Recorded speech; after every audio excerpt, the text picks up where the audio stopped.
This week on Q&A, performer Mike Daisey. His one-man show has featured such issues as the economy, war, life in New York, Steve Jobs, and the American theater.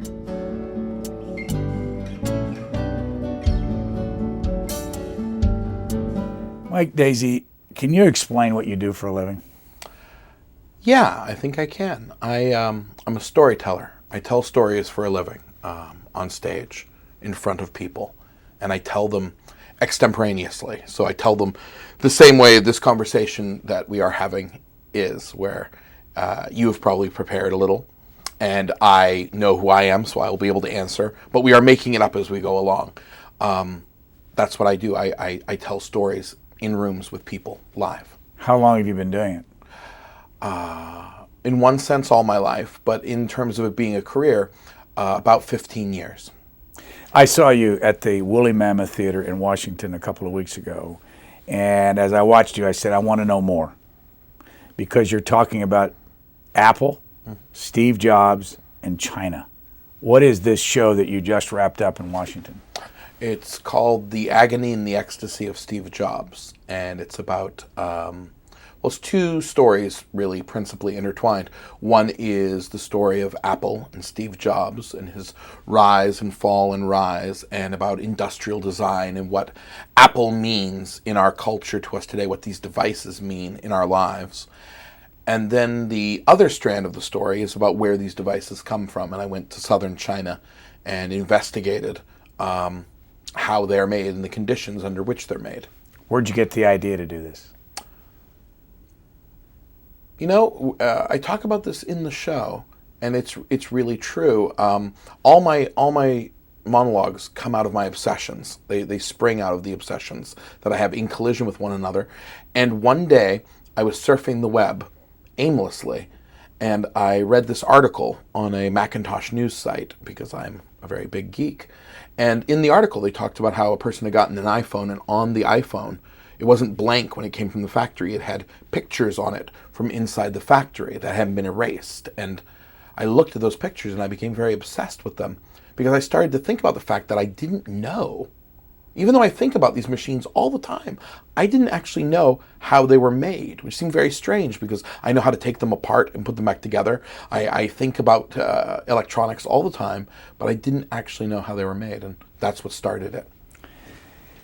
Let's show a little clip so people can get a sense of what it's a. First of all, it's a one-man show. Yes. Is it always one man? It is, yes. So you have been sitting on stages for 15 years by yourself talking. Well, I never feel lonely, because it's actually told in the space with the audience. Like it's very much live composed, and so it actually feels very communal. But yes, I'm the only one on the stage. It's true. Before we show this, is there any difference between performing in Washington and any other city? No, not in the fundamentals. We can all talk endlessly about the specifics, and people like to. And it's true that they're a very political audience, and it's true that some things resonate differently in different cities. But I've performed in India, Australia, the UK, and all over America, and audiences are human beings. And fundamentally, if you can connect with humans, it's the same everywhere. Now, this is a clip from your current program about the agony and the ecstasy of Steve Jobs. Yes. Steve Jobs has always been the enemy of nostalgia. He's always understood that the future requires sacrifice. Steve Jobs is never afraid to knife the baby.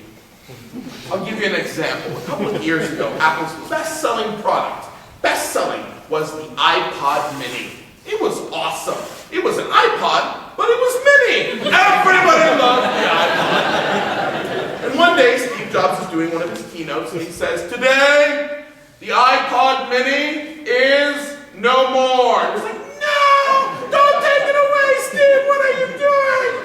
"I give you the iPod Nano." Nano is smaller than Mini!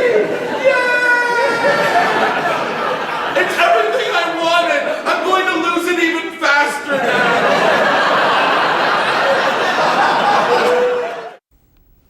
What are you getting at in that clip there? And what do you think of Steve Jobs? Well, in that clip, I'm talking very specifically about the fact that he does something that almost no other CEOs would actually do.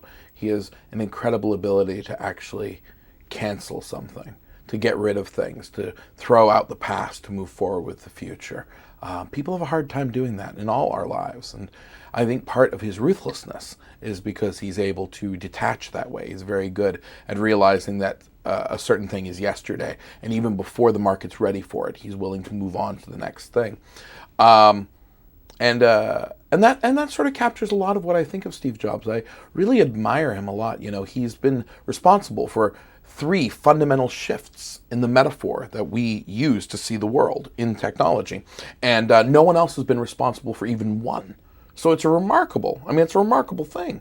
At the same time, I think that he is a very difficult person to work for and to be associated with. I think that he's really challenging, and I think he sits in a tremendous position of power where he is at Apple right now. He's built this corporate armature around himself, and it's my fervent wish, that he would open his eyes and recognize the conditions that are in the factories in China and acknowledge them and work toward change. And of all the people in technology, I actually think he's the one that's most likely to actually try and do something like that, because he's always been a maverick. I want to get into that, but you had Steve Wozniak in one of your crowds one night, and who is he, and what did he have to say about this when he saw you do this? Steve Wozniak is the co-founder of Apple. So he and Steve Jobs founded Apple together years and years ago, and he still has a tremendous amount of Apple stock, and he's still officially an employee. And Steve Wozniak saw the show, and he told the New York Times that he was changed, that he would never be the same again, and he wept after seeing the show. And we met for dinner, and he and I are determined to try to keep raising awareness about the conditions under which these devices are made. People don't really understand that workers literally work themselves to death making the devices, that the conditions are not some giant robot factory, but instead thousands and thousands of humans, of people, and in many cases children, make all of our electronics. And so trying to make that real for people so that we actually start to care about it is a tall order. When did you get the idea of going to the Foxconn factory in Shenzhen, China?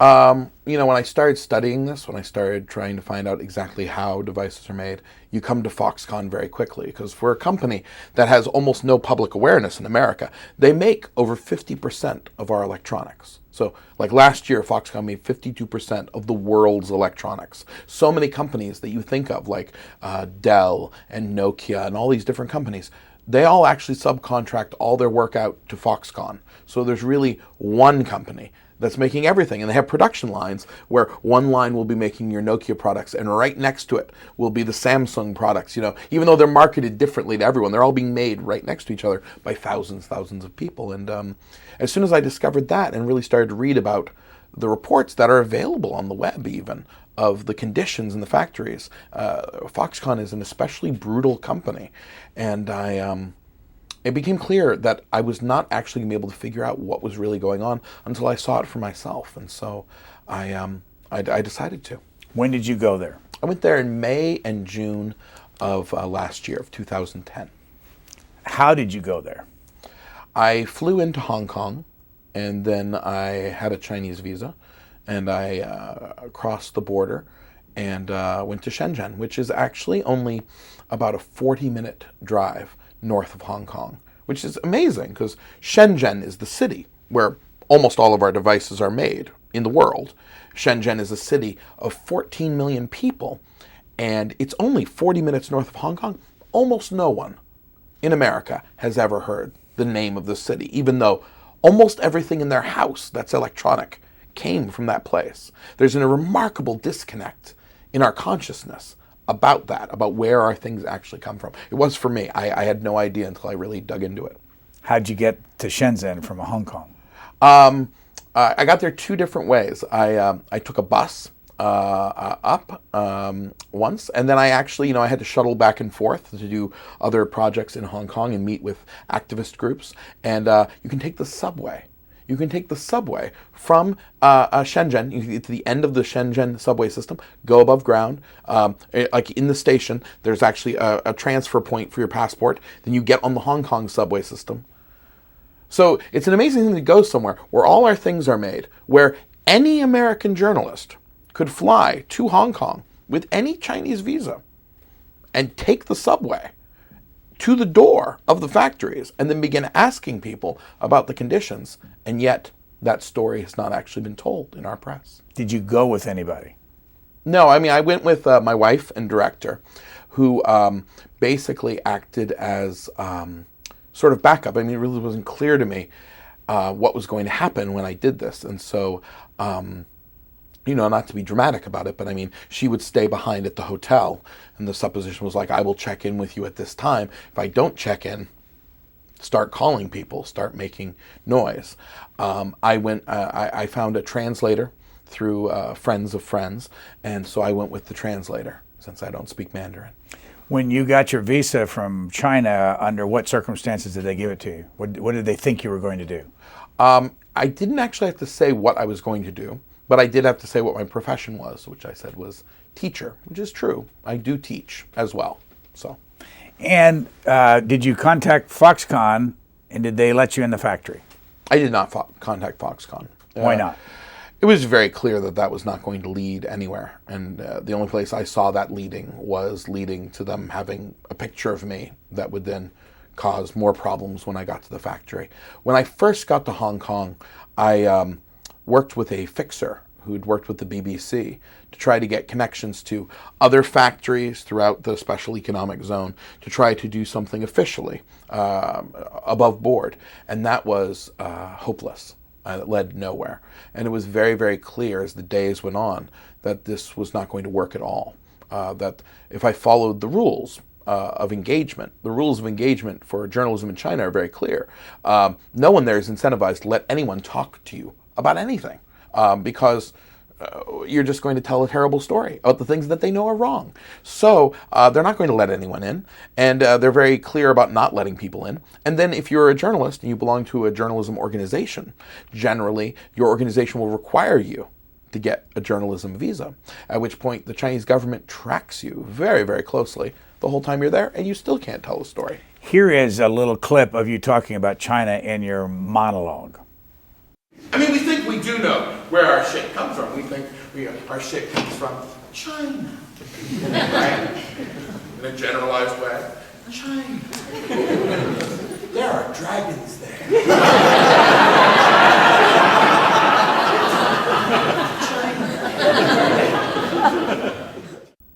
Explain the China thing. You do that a lot when you talk about China. What are you getting at?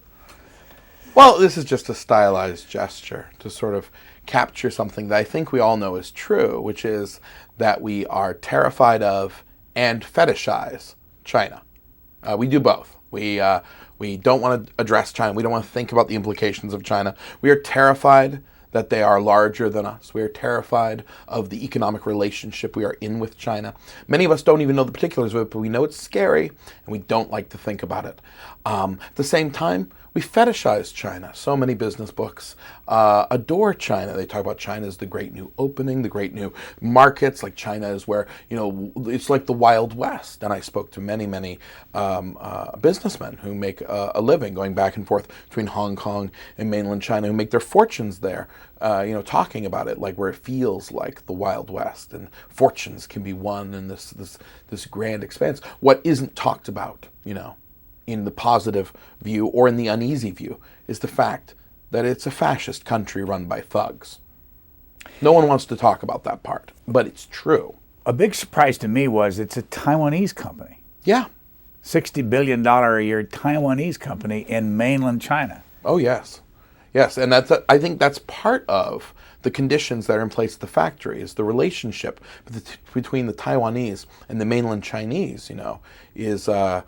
it's not good, to say the least. And so I think the fact that the company comes from Taiwan I think it makes it easier for the people running the company and people in supervisory positions to treat the workers as subhuman. I think it makes it easier for them to work them that way. By the way, do you use Apple products yourself?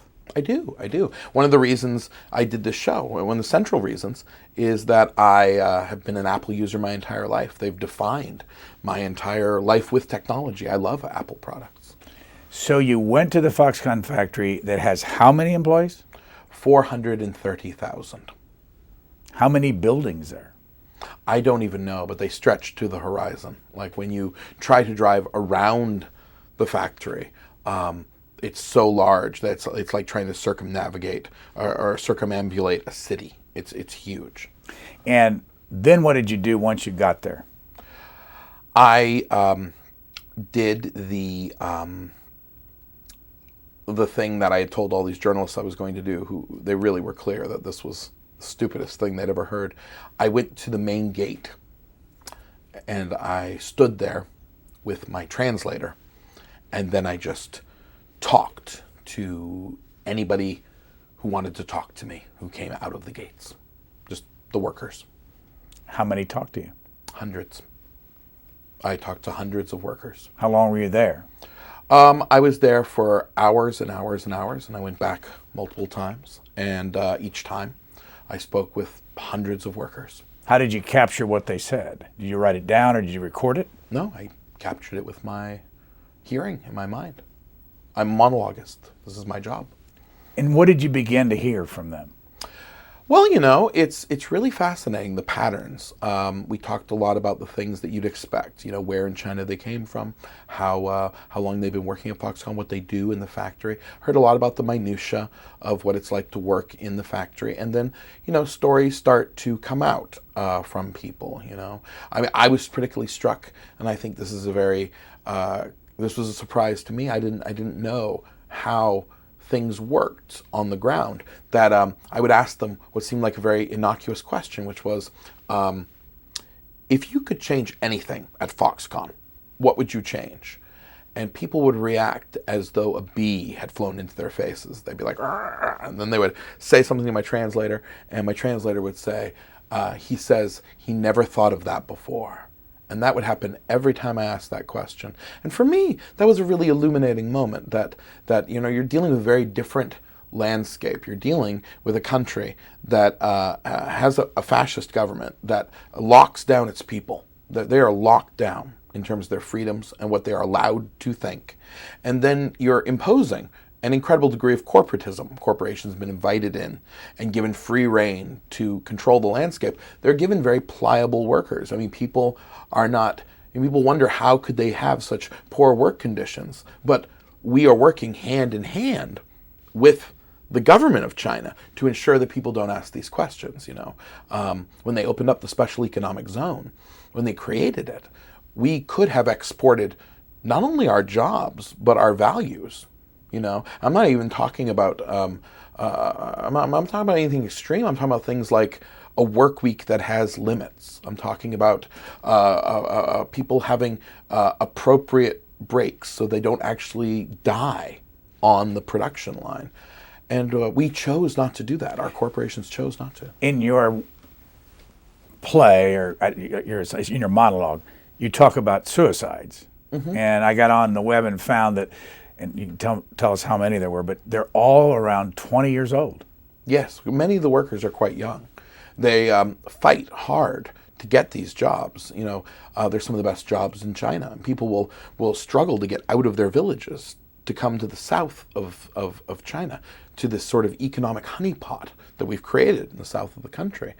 And so the perversity of that is that they are drawn to these jobs, and then some of these people are the brightest people, like in a different world. Those same people, some of them would be doctors and lawyers and civil servants, and instead they go to the south of the country. They all get degrees in electrical engineering, and then they make our stuff. And fundamentally, that soaks up the kind of people who, you know, China's smart. China knows trouble comes from student protests. Trouble comes when people have too much time on their hands. And so it's very much clear to me that the corporations work hand in hand with the Chinese government. Like, it sits there like an enormous heat sink on a computer, soaking up all the people who might otherwise cause trouble. It gives them a place to be. They get a good wage that they send back to all the people in their village, and they are simply worked hard enough that they don't have time to think about these things. How many suicides in 2010? I believe there were 13 or 14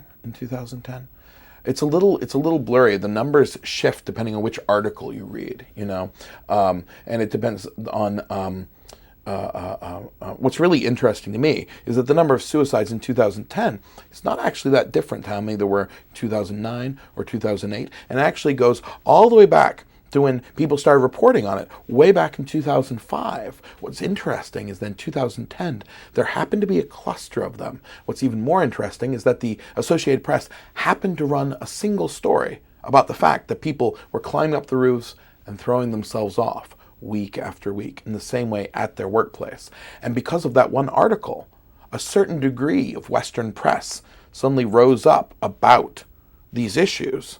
But they didn't go very deeply. They just looked at the fact that there were suicides. Like, why are there suicides? And Foxconn said, well, we're going to pay them more. That pay raise never materialized, by the way. They promised to pay them 30% more, which I always think is fascinating, because if any employer can afford to raise the salaries of all their employees by 30% overnight, to me this sounds like something where you might have been underpaying people. How much did you learn that they were paying them? They're paying. I believe the median salary when I arrived was something around $107, $114 a month, something like that, which doesn't sound like very much to us. But to be honest, the thrust of my investigations and the thrust of the piece that I've created is not actually very concerned with the amount they're paid. That's actually a good wage in that area of China in terms of what you need, commensurate with what your expenses are.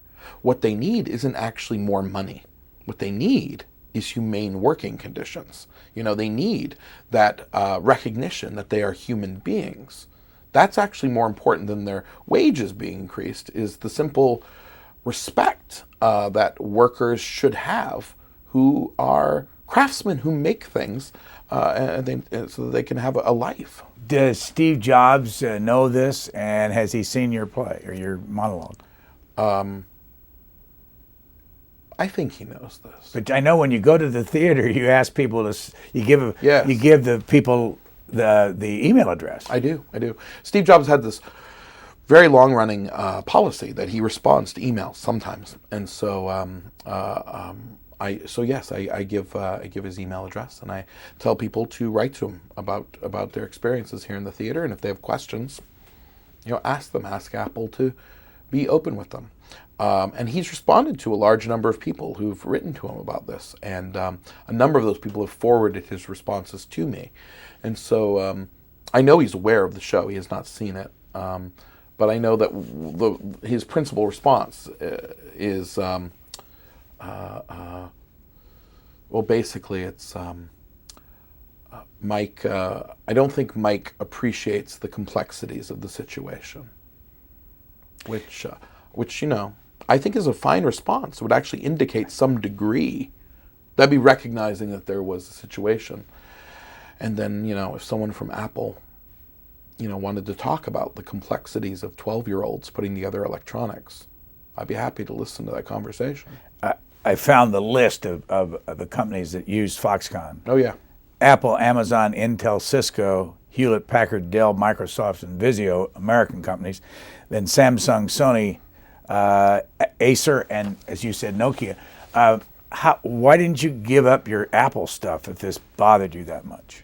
Oh, well, I mean, if I give it up, then where will I? There are no humane electronics today. I mean, I'll just have to get more. No, there are none. There are none. Any electronics not made by Foxconn are still, by and large, produced in the special economic zone by other factories in conditions that are the same or even worse. So, if I get rid of my electronics, I'll simply have to buy more electronics, and then I've perpetuated the problem. And also, I think it cuts the heart of what this monologue is trying to address, which is that these devices have become part of our consciousness itself. Like, they change us in the way we relate to the world. I can't just opt out of my culture. Like, there is like a viable way where one can live with honor. You could just live in a yurt on the side of a mountain, and then I would have no impact on anything. I'd be in my yurt, eating a yam paste, perhaps. But I can't live that way because I believe in communicating with people, and so I need my tools to do it. It's complex, but that's what life is. It's very complex, and so I'm trying to live ethically. Where did you grow up in the United States? I grew up in Maine. I grew up in far northern Maine, Fort Kent, which is actually on the Canadian border. It's actually the end of U.S. Route 1. It ends in Maine. Like, there's a sign, and the road ends. What did your parents do? My mother was a meat cutter, and my father works for the Veterans Administration, counseling, in those days, Vietnam veterans. And then today, he's very, very busy counseling veterans from all our many wars. Still active? He is still active. He was planning on retiring, but there is so much work. He actually thinks that he's never, he doesn't know when he's going to retire. How long did you live in Fort Kent? I lived in Fort Kent till I was 13 or 14, and then we moved down to central Maine, which is still incredibly cold, incredibly remote. But compared to Fort Kent, you know, it's a tropical vacation. When did you first perform? Oh, that's a good question. I think that, very first performance was when I was 6 or 7. I would give astronomy demonstrations. I had built a shoebox with a light on one end, and I would put constellations and I would shine the light. But I bring it up because, I mean, I was actually a production. I would charge people tickets. I would make them sit in the room, and then I would sort of like hold forth like some sort of miniature Barnum. But after that, I started doing theater in high school, and really it was also in conjunction with speech and debate. And I was a very avid speech and debate person. And I think that's informed all my work. What year did you start the speech and debate? Oh, I was a sophomore in high school. Did you debate? Yes, I did. You actually debated? Oh, yes. Did you compete? I did, yes. In speech? Yes. And I did well. I went to nationals twice. What drew you into that? I think that's a love of the extemporaneous. I love the fact that in a real debate, there are vectors and factors that cannot be known that assert themselves on the fly. I like thinking on my feet. I've always said, when I was a young man, when I was like 19 or 20, I would drink a lot of bourbon. And sometimes when I was drinking bourbon, I would rail against the tyranny of the written word. I would literally, the written word. And I really do believe that we conflate sometimes the process of writing with thinking. And you don't actually need to write to think. Thinking actually happens in our minds. And if you actually think about thinking, which is hard, you're not actually thinking in sentences in that linear way. There's a different thing going on. And I love the way in debate it's oral. I love the way the thought hovers in the mind and then it's expressed. And then things are grappled with in the air. And everyone's participating. And I love that. Where did you go to college? I went to Colby College in Maine. I got a scholarship that allowed me to go, and that because it's one of those micro Ivies. So like I was very much like the guy from Maine, because almost everyone there is from outside of Maine, because that's sort of, it lives in its own bubble, sort of in the heart of Maine. Was it your grades that got you in there, or was it your SAT, or was it your performance? My grades were good, but not exceptional. My SATs were good, but I think it was my essays, actually. I think the essays played a lot in getting me in. I don't know. I'm glad that they let me in. I really am. You did a monologue on, I'm going to run a little bit of it, on gold. You talked about gold. Oh, this is probably The Last Cargo Cult. Which was not too, how many monologues have you done in your professional career? 16. And that was just a couple years ago you did that. Yes. And what was it about? It's two things. It's about my trip to an island in the South Pacific where the people worship the objects of America. They have a celebration one day a year where they are at the base of an erupting volcano and they tell the history of America as they know it to be in dance, theater, and song. Is this fiction? No. I went to this island, and it's about the people. What's the island? The island is Tana. It's in Vanuatu, what used to be the New Hebrides. And so it's about this island and its people, and they're sort of their lack of an economic system, like this island, on this island, many of the people do not use money or believe in currency. So it's that whole story of their place and how their worship works. And then it's paired with a story of the international financial collapse. Here's a little bit from that. You could march right down to the treasury, and you could walk in there, and you could give them it all and exchange them for gold. You could walk in and say, "Ah! I demand my gold!" Ah! And they'd say, "Oh my God, it's another f***ing libertarian. Hold on. Wait."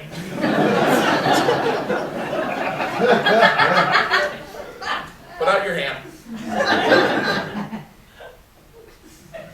There you go. Get out of here!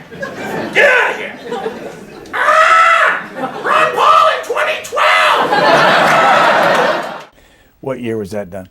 Oh, I think that was in 2009. And how long did you perform this? Oh, about a year and a half. They stay in rotating repertory, so I last did that monologue in January of this year. One of the reasons I ran that is you use language there. You use a lot of language in all of your performances, and especially in the one that I saw. Why? Well, if I don't speak in English, we're going to have a problem. I just always love the conflation of language. I assume you mean adult language. Yeah, the four-letter words. Right. Well, I use it because it expresses the full range of the words that are available to me. I don't actually have unnaturally limiting vectors that cause me not to use certain parts of my speech because fundamentally I'm not a Puritan. So I use all my language. The reason I bring it up is because you had a strange experience in the middle of one of your monologues one time where people got up and left. Where was this and when was it? This was in Cambridge at American Repertory Theater. Massachusetts? Yes, in 2007. What were the circumstances? Well, apparently a Christian group came and saw the show and were not, and didn't choose to be aware. They were like a school group, but although they've been informed that there was adult language and adult situations, they didn't heed that warning. And so the teachers decided to sort of panic after I began speaking. And so they left en masse, but as they left, one of the adult chaperones actually chose to destroy the outline. I use these outlines while I'm doing the show. They're sort of irreplaceable because I make them by hand. And he came and poured water and destroyed the outline as he was exiting. I'm going to show the clip in just a little bit because watching you in this clip, at first you think this is part of the show. Well, I mean, you look. I was very surprised. It's a very surprising thing when you know it was a theater of maybe 350 people to have 80 or 90 people all rise at once and then come flood the stage is a surprising thing. Are you sure that they didn't plan this in advance? I'm pretty sure. I mean, I got in touch with them afterwards, and I spoke with the person who destroyed my outline. The person that we see on the stage pouring the water on your script. Let's watch it and then you can explain the rest of it. And that's New York.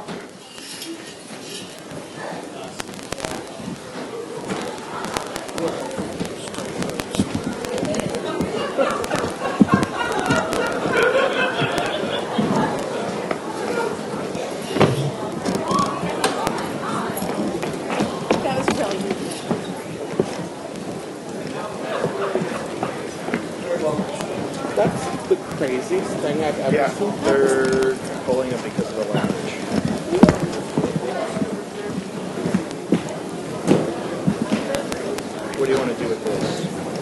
don't know. Yeah.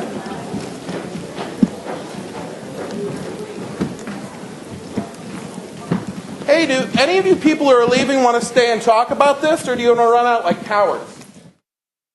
Now, that's a long 9-minute little piece of video that's on YouTube if people want to see the whole thing, because you talk more about it.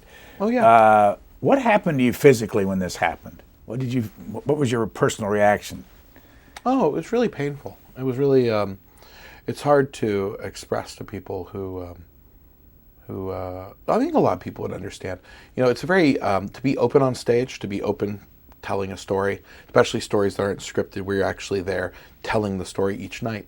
It involves being very emotionally open, and so it's really painful to have people, literally destroy your work. It's painful, and that was one of the reasons I had to track them down. And it always galls me. This is the part of the story that always galls me, that I had to track them down, because in the clip, the whole thing that's online, by the end of it, I restart the show. And one of the reasons I was able to restart the show is I thought, well, it's a school group. This was completely crazy. But of course, one of the parents, not the person who did this stupid thing, but one of the other ones, I'm sure, has left a note in the lobby with the box office saying, "Oh, we're so sorry. We'll obviously have to talk about this." There was no note. There was nothing. I got out at the end. I couldn't believe it. I can be very naive sometimes. I really thought, of course, you wouldn't just do this and leave. But in fact, they did. In fact, the group actually wanted a refund. And they did not want to contact me. And I actually had to track them down. How long had they stayed? Oh, like 15 minutes. And they were reacting specifically to the 4-letter words. Yes. And you say... I mean, if they'd stayed longer, they'd probably been upset about political things as well, I suspect. I mean, if you're that upset about language, you'll be upset about something. But yes, it was the language. What happened when you talked to the fellow that dumped the water on the desk? Well, it was interesting, And where was he from? He was from a small town in California called Norco, California. And that's where the whole group was from. They were out in the Boston area for a choral competition. And this is what they chose to take their students to that night that they didn't research very well. And when I talked to him, he was it was a good call. He was apologetic, and he admitted that he had anger management issues that he was working on, and I appreciated that. And he talked about how his feeling, honestly, was that he has children. He had 2 daughters at that time. I believe they were like 12 and 16, and he was terrified. He said, I remember this so vividly. He was saying to me, he was just terrified about the future. He was just terrified about the kind of world they were going to be in. And I thought it was fascinating because, their actions, the fact that they took them in this way, the fact that he felt this way. I mean, I felt terrified too, I felt like I could actually empathize with that feeling. I just don't know if I would agree with the way in which he's addressing it, or if the same things would terrify both of us. You said to him, and you wrote this out, I found it on your blog, I believe, that at one point you said, "I was raised Catholic." Mm-hmm. And you said he changed his demeanor on the phone when you said that. Yeah. What was the change? Well, the change was, it really upset me at the time. I remember that. What happened was he saw me differently. I said that, and that was a code word for the fact that I was Christian. And so as soon as I was a member of his religion, sort of extended religion, he began to talk to me in a much more open way. And I don't know, it really upset me because I could feel how I hadn't actually gotten his respect before. But when I said this thing, then suddenly it was as though, oh, now we can actually speak as equals. I think there was this, and that really got me. The fact that after all this had happened, and we're talking, so he can apologize. We still can't have an honest conversation unless we happen to worship the same God. But you then told him you were a liberal atheist. I did. I wanted him to understand that. What was his reaction to that? He didn't have much reaction at all. I don't think he was. I think I don't think he was surprised, probably, you know.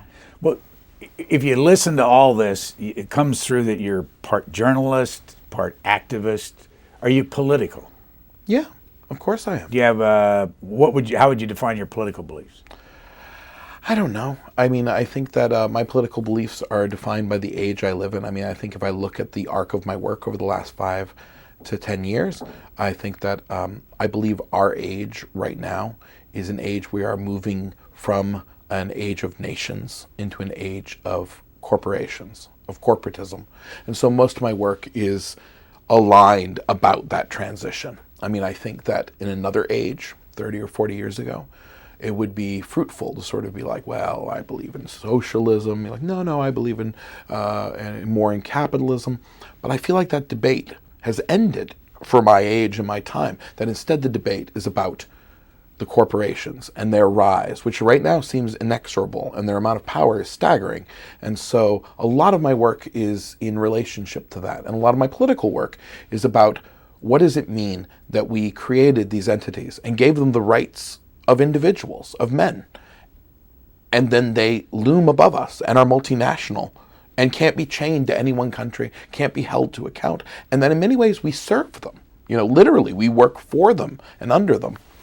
For me, that forms sort of the core of my belief system, is that this is actually a war going on right now, being fought over what it will mean to be a human being in a world where corporations are this powerful and getting more powerful. Other than that episode we saw back in 2007, do you ever find yourself confronted by people in the corporate world or any world politically as you do your monologues?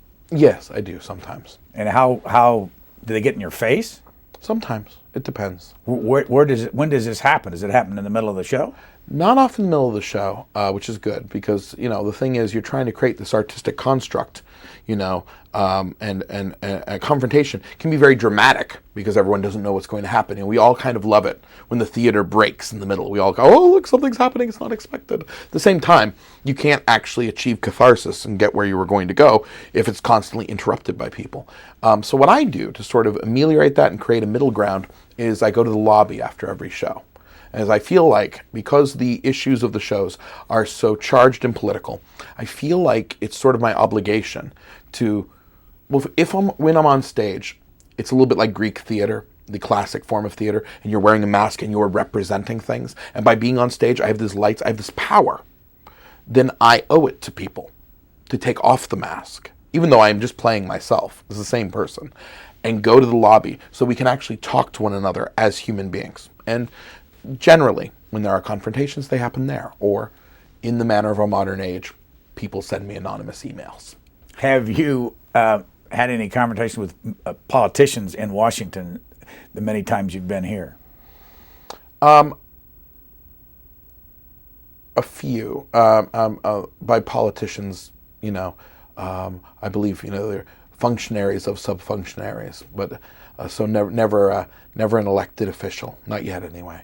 But I have had, I did another monologue called If You See Something, Say Something, which is about the Department of Homeland Security and its history, and then also the rise of the military-industrial complex. And I had people who are affiliated with and have interest in defense contractors, you know, really upset about the implication that their industry actually exists to create a kind of American empire. Well, so often in Washington, a lot of these theaters are underwritten by some of these big corporations. Yes, they are. Have you ever had any kickback on that, or where you weren't allowed to appear somewhere because the underwriter didn't want you in there? You know, it's interesting that it's true that they're underwritten, and like generally, I'm really proud of this about the American theater, because there's a lot that's wrong with the American theater. I'm really proud that most of the places I've worked have worked hard to ensure some degree of separation between their programming and then their underwriting. They've really tried to do that. Where I have experienced pushback is I actually do a monologue about the American theater called How Theater Failed America, that really, you know, sometimes you say things and they hit you where you eat. And so there were a number of theaters across America that found it too close to the bone when talking about the problems endemic to the theater, and so I won't be working with them anymore. Let's go to another monologue, and it will connect your father and present day and some of what you alluded to earlier. Let's watch this, and you can tell us where it came from. All he wants to talk about is Iraq, because he's afraid that we're going to go to war in Iraq. Because my dad works as a therapist for the Veterans Administration, and he knows that when the government's done with those kids, he's going to see them. He's going to see them next, and he's really, really worried about that. And it's funny, because when I was a kid growing up in Maine, my friends, their fathers sometimes lose their jobs at the mills, and when that happened, every time, the family always went to shit. Every time. And I got really worried. Like, what would happen if my father lost his job? I really worried about that. And I noticed, that all the veterans, my father's friends, they're all Vietnam veterans, and they're all, getting older. And so I really got worried, what's going to happen if my father runs out of veterans? And I actually asked him once. I actually said, Dad, what's going to happen if you run out of veterans? And I'll never forget. He laughed and said, "Oh, Michael, that's never going to happen." Where's that from? That's from a monologue called Invincible Summer, which is about, in part, the history of the New York subway system. And then it's also about my neighborhood in Brooklyn before and after 9/11. And then it's about the changes in my life, in my family's life, and in my country in the years that follow 9/11. Where were you on 9/11? I was in Lower Manhattan. What impact did all that have on you? It had a huge impact on me. I was one of the people that walked out of the city over the bridge, and it felt like the world was ending, and it had a very deep impact on me. And one of the things I think that it changed in me is, I've always been a bit of an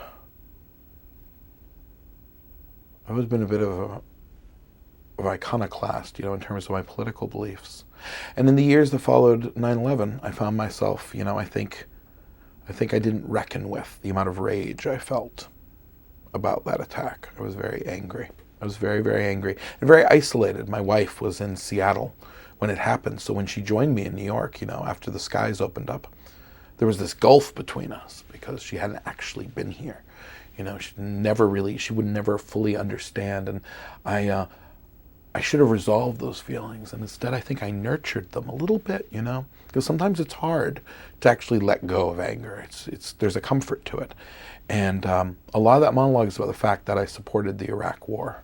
I found myself, persuaded by the arguments that many people were persuaded by at the time, and then the monologue really reckons with the fallout of that, and how, especially as an artist in the arts community, to admit afterwards that you supported the Iraq War, and then to speak in a candid, open way about why you gave your support and how you withdrew your support.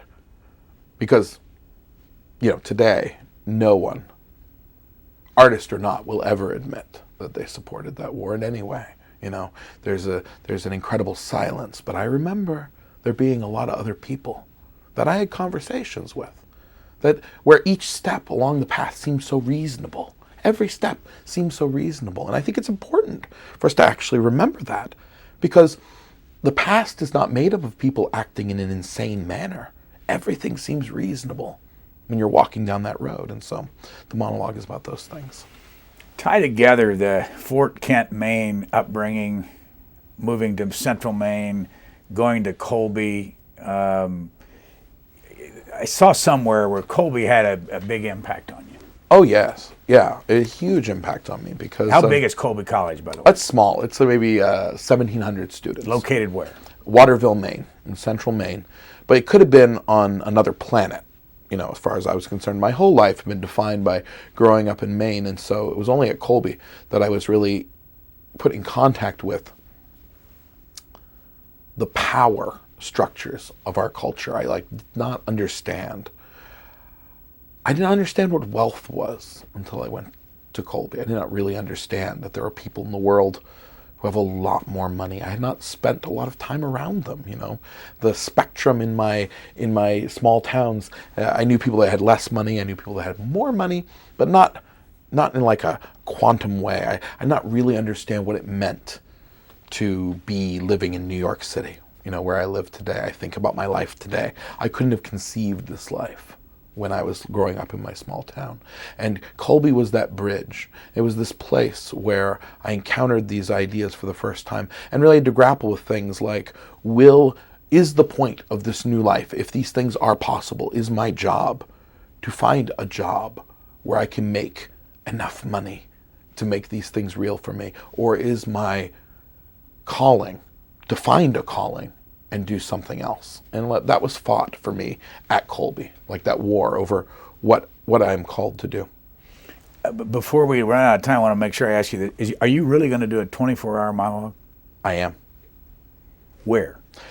It'll happen twice right now. It'll happen once on the West Coast in Portland, Oregon in September, and then it'll happen once on the East Coast in New York City at the Under the Radar Festival in January. What are you going to talk about? Everything. It's called All the Hours in the Day, and the show is about a huge number of topics. It's an earnest attempt to create a gigantic story that actually compels people's interest, kind of like Scheherazade. Like the goal is actually to make it compelling enough that people stay longer than they thought they ever would. And it's about many things, but it is in part an attempt to create a working definition of the American national character as having a strong streak of Puritanism running right through the heart of it, which on its positive side gives us our work ethic, and on its negative side gives us repression. And then coiled around that is a streak of anarchism. And it's really an attempt to reconcile those things, to sort of create a kind of chart of what it means to be an American over this immensely huge story. So it's like 12, 13 or 14, I'm still working on it, braided stories that weave back and forth that tell this gigantic mosaic. And you talk for 12, any breaks? There will be little breaks here and there, but they're actually kind of more for the audience than me, because people are going to need to eat. We're going to provide food in different ways, and it's like one gigantic experience with this really possibly crazy but really earnest attempt to say, if you want, you can come in at the beginning and you can stay all the way through, and we will take care of you. What will it cost you? I don't know yet. We're dickering about that right now. I'm hoping it'll cost less than you'd expect. That's what I'm hoping. And how big will the theater be? And we're working on that too. Pretty large. We're looking at 600-700 seat spaces. By the way, here's a clip. Are you talking about cheese? Oh, Let's yes. run this and see what it says. They go backstage and they rip off their clothes and they run to the cast party, because at the cast party is the cheese. Enormous platters of cheese. There's the yellow cheese and the white cheese and the yellow and white cheese muddled together. And they grab huge fistfuls of the cheese. Oh, because this is what they're paid in.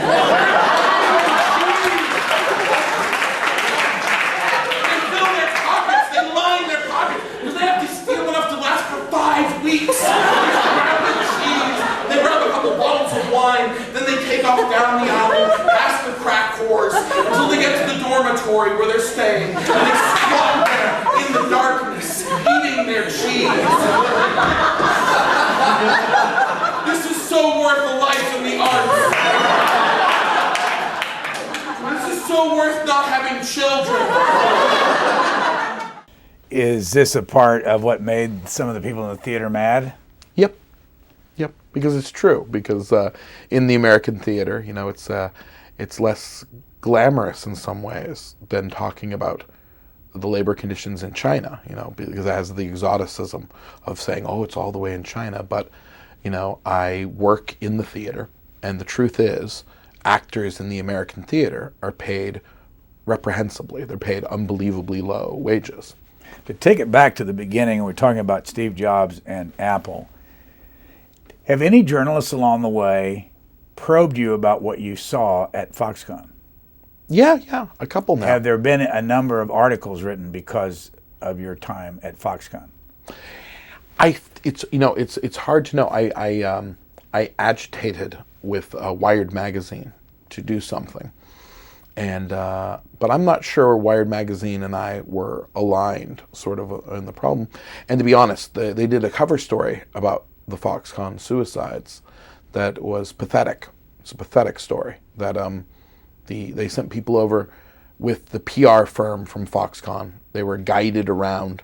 The reporter didn't talk to a single worker, and then they flew back and wrote a puff piece. So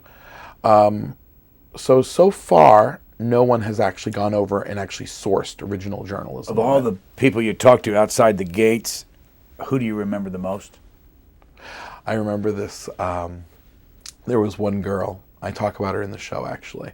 There was one girl who was explaining to me how she cleans the screens of iPhones by hand, thousands and thousands of them.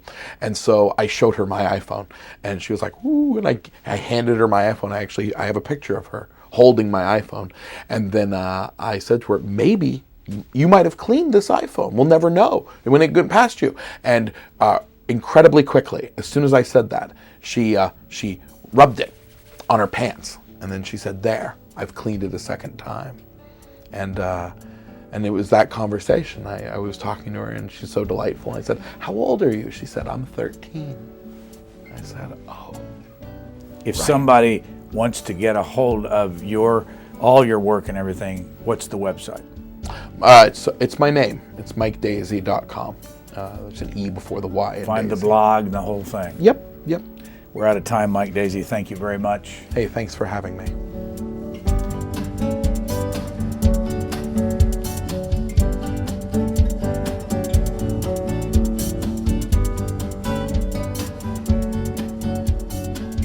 For a DVD copy of this program, call 1-877-662-7726. For free transcripts or to give us your comments about this program, visit us at qna.org. Q&A programs are also available as C-SPAN podcasts.